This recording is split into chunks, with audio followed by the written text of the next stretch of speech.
తల్లిదండ్రులు కావాలని మీ కలను నెరవేర్చుకోండి. హెగ్డే ఫెర్టిలిటీ సెంటర్ ద్వారా ఉచిత మొదటి కన్సల్టేషన్ పొందండి. గతంలో కార్డ్స్ అంటే ఏమంటారు, ప్లేయింగ్ కార్డ్స్ బాగా ఆడి డబ్బు విపరీతంగా పోగొట్టుకున్నారంట, నిజమేనా? ఏంటి సార్? డబ్బు విపరీతంగా పోగొట్టుకున్నారంట, నిజమే? విపరీతంగా ఏం పోగొట్టుకోలేదు సార్. విపరీతంగా పోగొట్టుకుంటే ఈరోజు నేను మీటర్లలో కొలిసి బట్టలు కుట్టించుకొని వేసుకునేవాడిని. ఓ బ్రాండెడ్ షర్ట్లు కొనుక్కోవటం కానీ, ఓ బ్రాండెడ్ కళ్ళజోళ్ళు కొనుక్కోవటం కానీ ఇవన్నీ ఉండవు కదా, అన్నీ తగ్గిపోతే మళ్ళీ సంపాదించుకున్నారు. ఎక్కడ మళ్ళీ ప్యాకెట్లో పోతే సంపాదించడం అనేది ఉండదు కదండి, అది కట్టడం సరిపోతుంది. ఏంటి అదే ఎలా అప్పుడు ఎలా అంత అలవాటు అయ్యారు, మళ్ళీ దాని నుంచి బయటకు ఎలా వచ్చారు పేకాట నుంచి? విపరీతంగా ఆడేవాడిని సార్. ఫ్రెండ్ సర్కిల్లోనే షూటింగ్ లేకపోతే అదో యోగా నాకు. వేరే గుర్తురావు, క్యారెక్టర్ రావట్లేదు ఏంది, నా లైఫ్ ఏంటి అది గుర్తురాదు. అది 13 ముక్కలకి గుర్తొస్తాను.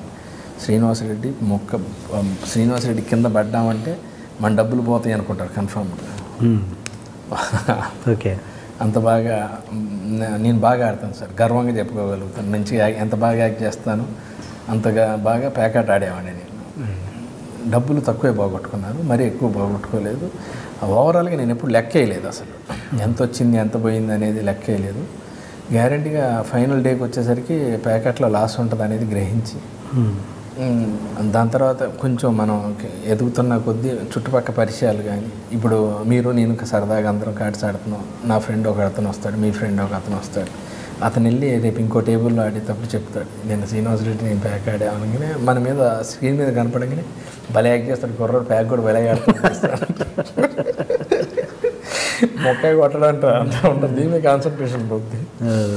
అదొకటాను. ఇంట్లో కూడా మా మదర్ చాలా బాధపడ్డారు తెలిసిన తర్వాత కూడా. ఇక అన్ని రకాలుగా ఇంకా మనం వచ్చే కొద్దీ చిన్నగా అన్నీ తగ్గించుకోవాలి. అది కరెక్ట్ కాదు, మంచిది కాదు. వ్యవహారికం కరెక్ట్గా టైం వేస్ట్ అయిపోతుంది, ప్రయత్నలోపం అవుతుంది, ప్రయత్నలోపం జరుగుతుంది. ఏదైనా ఖాళీ ఉంటే ఒక డైరెక్టర్ గారిని వెళ్ళి కలవటం, లేకపోతే ఒక స్క్రిప్ట్ మీద ఒక సినిమా చూడటం, ఒక 3 గంటల సినిమా చూస్తే ఒక నాలెడ్జ్ రావచ్చు ఇంట్లో కూర్చొని. అలా జరగట్లేదు. ఇక అందుకే తెలుసుకొని స్టాప్ చేశాను. అంత తప్పితే స్పెషల్ రియలైజేషన్ అవ్వడానికి ఒక ఇన్సిడెంట్ అంటే ఏం లేదు. జనరల్గా మానేసాను. మానేయటానికి కూడా నేను అంత ఈజీగా ఒకేసారి మానేయలేం కదా సార్. రోజు వ్యసనం అనేది అంత ఈజీగా వ్యసనం అనేది అసలు మానలేం. మంచి అనేది ఈజీగా మానేయచ్చు. రోజు దేవుడికి దండం పెట్టుకోవడం మానేయచ్చు.